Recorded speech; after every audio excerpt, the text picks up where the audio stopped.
Bonjour bien-aimés, je vous invite à une lecture dans Agée chapitre 1. Agée chapitre 1, donc livre du prophète Agée, il nous dit ceci. Je vais commencer donc à partir du verset 3.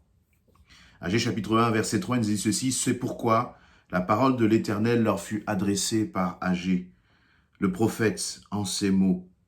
Est-ce le temps pour vous d'habiter vos demeures lambrissées quand cette maison est détruite? Ainsi parle maintenant l'Éternel des armées. Considérez attentivement vos voies. Vous semez beaucoup et vous recueillez peu. Vous mangez, mais vous n'êtes pas rassasiés. Vous buvez et vous n'êtes pas désaltérés. Vous êtes vêtus et vous n'avez pas chaud. Le salaire de celui qui est à gage tombe dans un sac percé. Ainsi parle l'Éternel des armées. Considérez attentivement vos voies. Montez sur la montagne, apportez du bois, bâtissez la maison. J'en aurai de la joie et je serai glorifié, dit l'Éternel.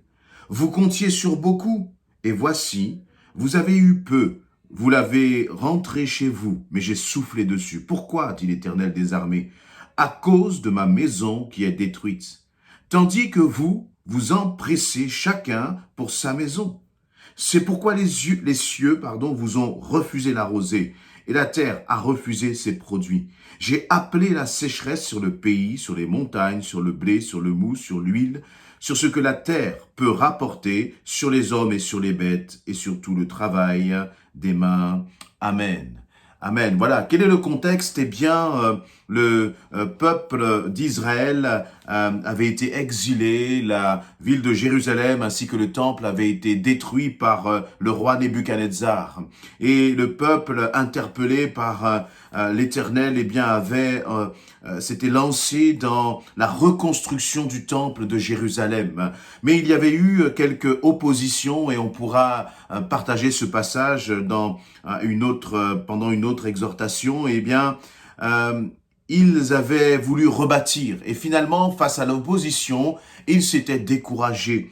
Et là, eh bien, Dieu va parler au peuple d'Agée et va lui dire ceci. Eh bien, premièrement, ce peuple dit: le temps n'est pas venu de rebâtir la maison de l'Éternel. Donc, Dieu désapprouve, la réaction de son peuple, parce que le peuple de l'Éternel n'est pas centré, n'est pas concentré, ne priorise pas l'œuvre de Dieu dans son cœur, dans sa vie, dans son quotidien. Et ils disent, on verra plus tard pour la reconstruction du temple, nous avons mieux à faire. Et Dieu va leur faire ce reproche et leur dire, mais vous, vos maisons sont lambrissées, vos demeures sont lambrissées, c'est-à-dire que vos demeures sont belles, vous en prenez bien soin, vous prenez soin de votre vie, vous prenez soin de votre avenir, vous prenez soin de votre travail, vous prenez soin de gagner plus d'argent, vous prenez soin de vos propres préoccupations,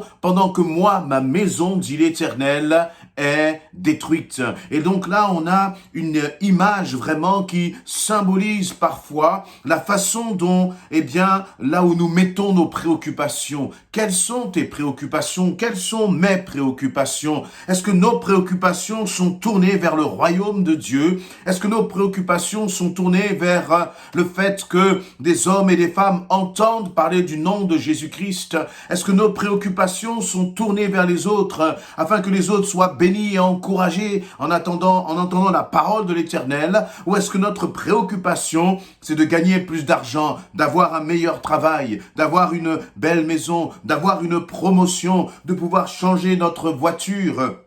Eh bien, Dieu dit qu'à ce moment-là, il a repris le peuple parce que les préoccupations du peuple d'Israël étaient tournées vers ses propres désirs. Les préoccupations du peuple de Juda étaient tournées vers ses propres désirs. Et donc, Dieu va interpeller le peuple, comme je crois qu'il peut nous interpeller. C'est si facile de glisser. C'est si facile de se refroidir même spirituellement. C'est si facile de eh bien, de faire passer au second plan les préoccupations du royaume de Dieu. Dans un temps là où justement nous avons des difficultés pour nous réunir dans une même salle, d'organiser des cultes physiques, nous sommes dans un temps où nos habitudes sont bousculées, les habitudes même de l'Église sont bousculées, et nous pourrions dans ce temps-là, eh bien, oublier quelles sont les préoccupations de notre Dieu. Nous pourrions être tentés de mettre au second plan tout ce qui concerne le royaume de Dieu. Or, Dieu dit, cherchez d'abord mon royaume et ma justice,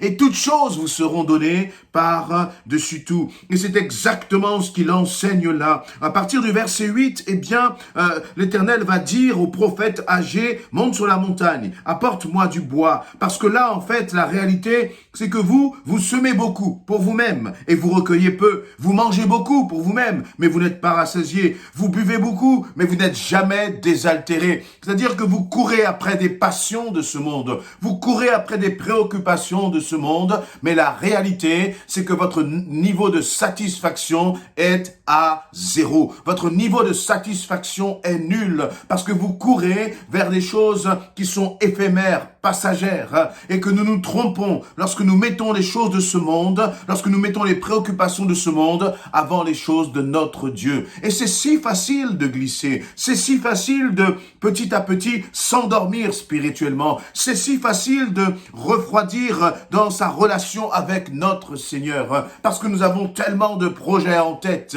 Mais est-ce que Dieu est dans tes projets? Est-ce que rendre gloire à Dieu est la priorité de tes projets dans ton travail? Est-ce que tu te dis, Seigneur, comment à travers mon travail je peux te glorifier? Et lorsque je vous parle, bien sûr, je me parle avant moi en premier. Seigneur, dans mon travail, dans ma réussite dans mon travail, je voudrais te glorifier. Et que l'objectif ne soit pas ma réussite, mais l'objectif c'est que toi tu sois élevé à travers mes résultats. Dans mon couple, Seigneur, dans ma famille, Seigneur, je veux avoir une famille qui bénit ton nom éternel, mon Dieu, afin que cette famille, que ma famille, nous soyons un témoignage à ta gloire et que d'autres puissent être touchés. Quelle est ta préoccupation? Je crois qu'il est important d'être vrai, d'être honnête devant notre Seigneur. Parfois, nous pouvons dire beaucoup de choses, mais la réalité, c'est de voir où est-ce que nous passons notre temps, où est-ce que nous plaçons notre argent, comment est-ce que,